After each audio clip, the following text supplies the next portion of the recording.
हो जी तुम? अमर। अमर होकर भी ये मत भूलो कि तुम यहाँ मर कर आए हो। जब आ ही गए हो तो ये भी समझ लो कि हमारी बराबरी करने की कोशिश मत करना। इनके साथ नाचने और गाने का अधिकार सिर्फ हमको ही है। क्यों? यहाँ आकर भी आप लोगों ने ऊंच नीच का चक्कर चला दिया है ना? नहीं मान गए पंडित जी आपको। किसी ने सच कहा है, चोर चोरी से जा सकता है मगर हेराफेरी से नहीं। तुम हमको चोर कह रहे हो? हमको, जिन्होंने सारे वेद पुराण पानी की तरह घोल कर पी लिए हैं। यहाँ आकर गाना बजाना देखने के लिए? जगह जगह ईश्वर की उपासना के लिए हमने मंदिर बनवाए। और कमीशन कितनी खाई? नाम भगवान का लिया और चढ़ावे का माल पीछे के दरवाजे से खुद हड़प करते रहे। खैर हम इसके मुंह नहीं लगते। हम महाराज इंद्र से इसकी शिकायत करेंगे। शिकायत करो, मैं डरता थोड़ी हूँ। जाओ। चलो भाई चलो। अरे जा जाओ, क्या हाल होता है तुम्हारा।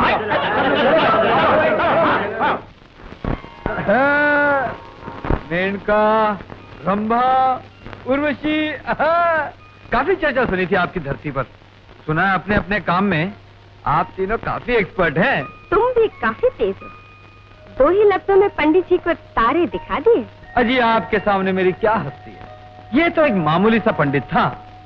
आपने तो इतने बड़े ऋषि मुनि विश्वामित्र जी को एक ऐसा झटका दिया था कि धरती के लोग आपको आज तक नहीं भूले। आप अपनी बेटी शकुंतला का ड्रामा छोड़ाइए ना। हाँ वही शकुंतला। हर साल उस पर पिक्चर बनती है और हिट होती है। मैंने कहा ये तुम्हारी बेटी शकुंतला कौन है? इनसे क्या पूछती हैं? मैं बताता हूँ। तुम काफी लंबे सफर से आए हो, मेरे मेहमान हो। चलो मेरे घर। धरती हो या स्वर्ग, भाई साथ तो किसी ना किसी का होना ही चाहिए। और फिर जब फ्री बोर्डिंग और लॉजिंग हो तो इनकार की गुंजाइश नहीं रहती। आइए। चलो।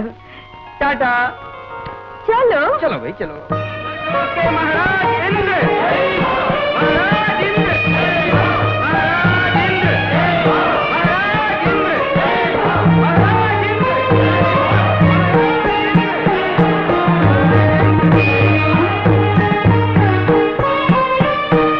नृत्य शुरू किया जाए। क्षमा कीजिए महाराज, मेनका सभा में नहीं है। क्यों? उनके यहाँ कोई मेहमान आए हैं। इतनी लापरवाही कि अपने मेहमान के खातिर वे इंद्र की सभा भूल गई, हमें भूल गई। फौरन जाओ उसे हमारे सामने उपस्थित करो। आज वो भारत धरती के सीने पर एक नगीने की तरह चमक रहा है। बस उस देश का एक ही प्रॉब्लम है, वहां की आबादी दिन ब दिन बढ़ती जा रही है। यहाँ का ट्रैफिक कैसा है? यहाँ तो लोग कम ही आते हैं। हाँ, नर्क में बहुत भीड़ है। पाप बढ़ेंगे तो पापी कैसे कम हो सकते हैं? मेनका जी, महाराज इंद्र ने आपको फौरन याद किया है। सभा में आपका इंतजार हो रहा है। अरे गजब हो गया। तुम्हारी बातों में आज मैं पहली बार सभा जाना भूल गई। यहाँ के लोग भी डरते हैं। मैंने तो समझा था कि डर वर्ष सिर्फ नीचे की दुनिया में है। एक दिन सभा नहीं जाओगी तो क्या हो जाएगा? अंधेर हो जाएगा।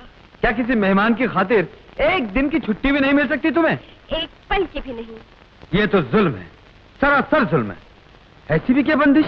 ऐसी मजबूरी की जिंदगी से तो मौत ही कहीं अच्छी है। वो भी हमारे नसीब में कहो। जब मरना ही नहीं तो फिर डरना क्या? चलो मैं भी तुम्हारे साथ चलता हूँ। नहीं नहीं, अगर वो बिगड़ गए तो मेरा क्या बिगाड़ लेंगे? मैं उनका नौकर थोड़ी हूँ। मैं तो एक टूरिस्ट हूँ, आज आया हूँ, कल चला जाऊंगा। लेकिन जाने से पहले जरा यहाँ के हिटलर से 2 बातें हो ही जाए तो अच्छा। चलो। मेनका, आने में देर क्यों हुई? क्षमा कीजिए महाराज, घर में ये मेहमान आ गए थे। इसमें ऐसे कौन से पर लगे हुए हैं जिसकी वजह से तुम हमें भूल गई, हमारी सभा भूल गई? मिस्टर देवेंद्र, इज्जत दो और इज्जत लो। मुझे नहीं मालूम था तुम्हारे यहाँ मेहमानों के साथ ऐसा सलूक किया जाता। खामोश बदतमीज। तमीज आप अपनी संभालिए। कुर्सी पर बैठे हो इसलिए बोली भी बदल गई। मैं पूछता हूँ इसे अंदर किसने आने दिया? तुम्हारे ही चमचों ने दरवाजा खोला था मेरे लिए। अपना पासपोर्ट और वीजा सब चेक कर चुके हैं वो। तुम्हारी तरह कोई चोर नहीं जो किसी की दीवार फांद कर दूसरे के घर में घुस जाए। महाराजा विराट की जय हो। स्वर्ग में रहने की इसकी मुद्दत खत्म हो गई है। हम इसे ले जाने के लिए आए हैं। ले जाओ, जल्दी ले जाओ इसे। अच्छा मिस्टर देवेंद्र, चलते हैं। अगर आप अपना चक्कर ऐसे ही चलाते रहे तो आपकी कुर्सी पक्की है। क्यों बंधु, अपने यमराज का मुड़ कैसा? यमुना, यमराज का दरबार है और हमारा हर फैसला अटल है। चित्रगुप्त। जी महाराज। नेक्स्ट नेक्स्ट, दूसरा पापी पेश किया जाए। तुम घर खड़े में आ जाओ। इसके पाप बयान किए जाएं। जी महाराज, इसका नाम है धनंजय और बाप का नाम है मुरारी।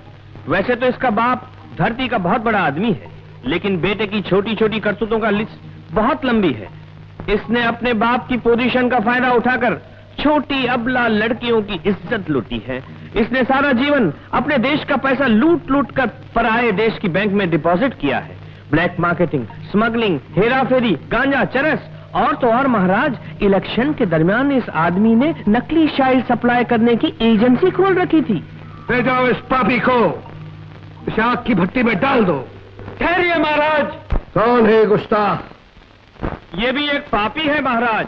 हाँ पापी हूँ, तभी तो आप जैसी महान हस्ती के दर्शन हो गए और आप लोगों को देखकर बड़ा दुख हुआ और आपके इंसाफ पर तो रोने को जी चाहता है।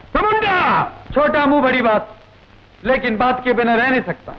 अभी अभी आपने इस निर्दोष को आग की भट्टी में डालने का हुक्म दिया। इस नाइंसाफी से आपके इंसाफ पर आंच भी आ सकती है। तुम कहना क्या चाहते हो? यही महाराज कि मुजरिम अभी माइनर है, मेरा मतलब है कि नाबालिग है। इसने जो कुछ भी किया है बचपने में किया है। अब आप ही बताइए, जिस बच्चे के बाप को पॉलिटिक्स से फुर्सत न मिलती हो, जिसकी माँ को किटी पार्टी से छुट्टी न मिलती हो, उसकी तो अपने आप छुट्टी होगी ना। और फिर जब माँ बाप बच्चे की करतूतों का खुद फायदा उठाना चाह रहे हो, वो सुधरेगा नहीं, बिगड़ेगा ही। इंसाफ की नजर में इसके सारे गुनाहों की जड़ इसके माँ बाप की लापरवाही है। सजा इसे नहीं, इसके माँ बाप को मिलनी चाहिए। चित्रगुप्त, कहाँ है इसके माँ बाप? पेश किए जाएं। असंभव है महाराज, क्योंकि अपने टाइम टेबल के अनुसार इसके बाप को अभी तक गोली नहीं लगी और उसकी माँ ने आखिरी बिस्किट नहीं खाया। ठीक है, उनके आने के बाद ही उस मुकदमे का फैसला होगा। दूसरा पापी, पापी नंबर 10,15,75,302 हाजिर हो। क्या पाप है इसका चित्रगुप्त? इसकी भोली भाली सूरत पे मत जाइए महाराज। ये अभी आपके सामने आंखें नीची करके खड़ा है, लेकिन उसने धरती पे समाज की आंखों में धूल झोंककर भोली भाली मासूम लड़कियों को बड़ी बड़ी सीटियों को 5 स्टार होटल में सप्लाई किया है। इसका पाप बर्दाश्त से बाहर है। इसे इसी वक्त ग्राम ग्राम डालडा की कढ़ाई में डाल दिया जाए। महाराज, आजकल डालडा का मिलना बहुत मुश्किल हो गया है। तो फिर इसकी पोटी पोटी काट कर चील और कौवों को खिला दी जाए। ले जाओ इसे। जरा ठहरिए महाराज। तुम फिर बोले? जानते हो इस वक्त किसके सामने खड़े हो? क्या पाप है इसका? अनगिनत पाप है महाराज, लेकिन इसका एक खास पाप आपके ध्यान में लाना चाहता हूँ। इस पापी ने कुछ दिन पहले एक बाल विधवा की अपने हाथों से शादी करवा दी महाराज। बाल विधवा की शादी? घोर अन्याय। इसे लटका दो और आग में भून डालो। गुस्ताखी माफ महाराज। सजा सुनाने से पहले मुझे अपनी सफाई में कुछ कहने का मौका दिया जाए। One chance. महाराज का हर फैसला अटल है, कोई अपील नहीं, कोई दलील नहीं। क्या भाई, यहाँ कोई इमरजेंसी है? हाँ, महाराज, एक मासूम लड़की जो अभी तक गुड़ियों के साथ खेलती हो, उसे जबरदस्ती किसी के पल्ले बांध दिया जाए, ये कहाँ का न्याय है? और ये भी कहाँ का न्याय है? वो मासूम लड़की जवान होने से पहले विधवा हो जाए, अपने अरमानों की आग में जलती रहे। ऐसी अबला को अगर मैंने खुशी के कुछ पल दिला दिए तो आप इसे अन्याय कहेंगे? यमुंडा, मानता हूं, बाल विधवा की शादी आपके धर्मशास्त्र के विरुद्ध है, मगर यह भी कहाँ का धर्म है? एक औरत शादी से पहले मां बन गई और आपने उसे महापतिव्रता का प्रमाण पत्र दे दिया। यमुंडा, ये झूठ है। हमने कभी कोई गलत काम नहीं किया। की थी, करण को जन्म देने के बाद चुपचाप उसकी शादी राजा पांडु से करा दी थी।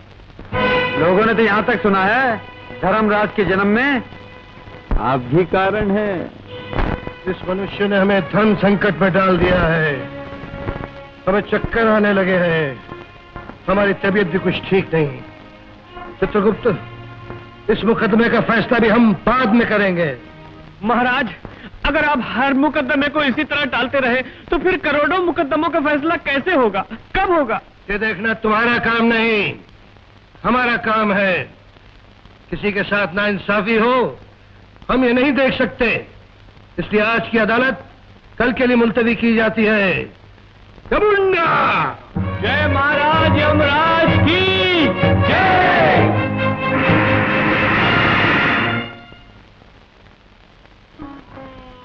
सुंदरी, कुछ पता चला? कुछ पता नहीं चला। और बिटिया, तुमने अमर की चिंता में अपनी क्यों ऐसी हालत बना रखी है? इधर तुम परेशान हो, उधर उसकी माँ रो रो के परेशान है। कहाँ चला गया मेरे बेटा, कहाँ चला गया? न कोई चिट्ठी, न कोई खबर। आज तक कभी ऐसा नहीं किया उसने। धीरज रखिए माँ जी। कहाँ तक धीरज रखूं बेटे? मेरी तो जान आंखों में अटकी हुई है। अगर मेरे बेटे को कुछ हो गया तो? नहीं नहीं माँ जी, ऐसी बदशकुनी की बात मत कीजिए। अमर जैसे सच्चे इंसान का कोई कुछ नहीं बिगाड़ सकता। मुझे लगता है इसमें कालीचरण की कोई शरारत है।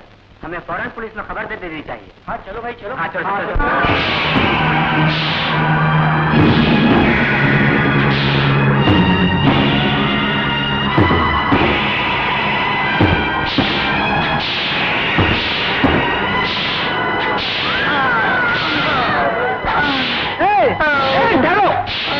रुक जाओ, ये अन्याय है, अत्याचार है। माना कि हम लोग में इंसान अपने किए की सजा पाने आता, मगर कम से कम सजा तो बारी बारी दो। ये एक और तुम तीन। यहाँ पापियों को सारी सजाएं साथ देने के बाद भी हमें सांस लेने की फुर्सत नहीं। अगर बारी के चक्कर में पड़ गए तो साल साल भर भी हम अपने बीवी बच्चों को नहीं रख पाएंगे, समझे? क्यों? यहाँ शिफ्ट सिस्टम नहीं है क्या? मेरा मतलब है सुबह की शिफ्ट अलग, दोपहर की अलग, रात की अलग। ये शिफ्ट कौन सा नया पाप है भाई?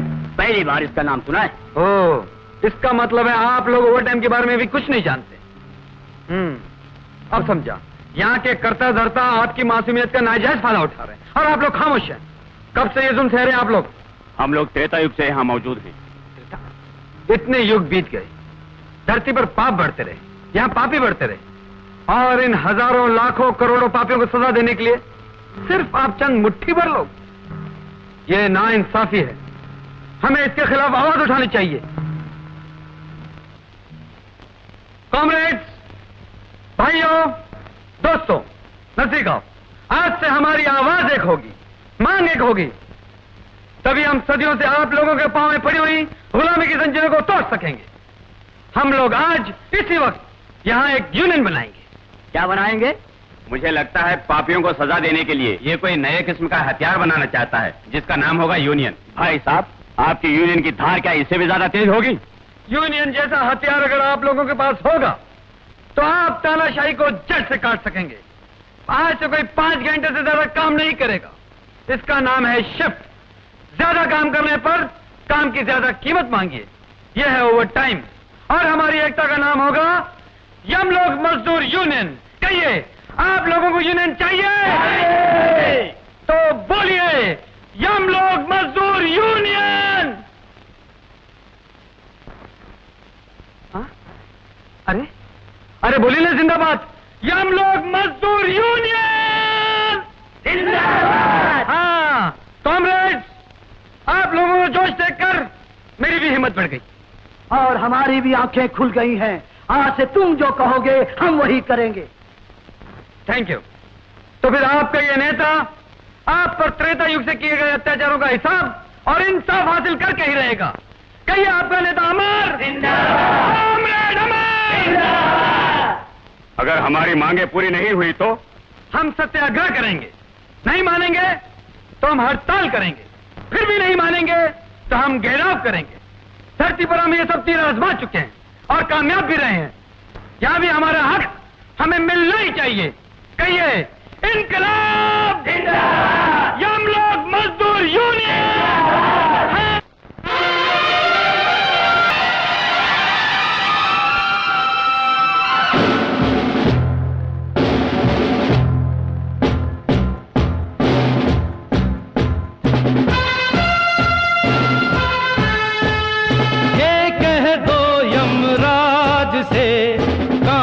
बंद है आज से, ये कह दो यमराज से, काम बंद है आज से।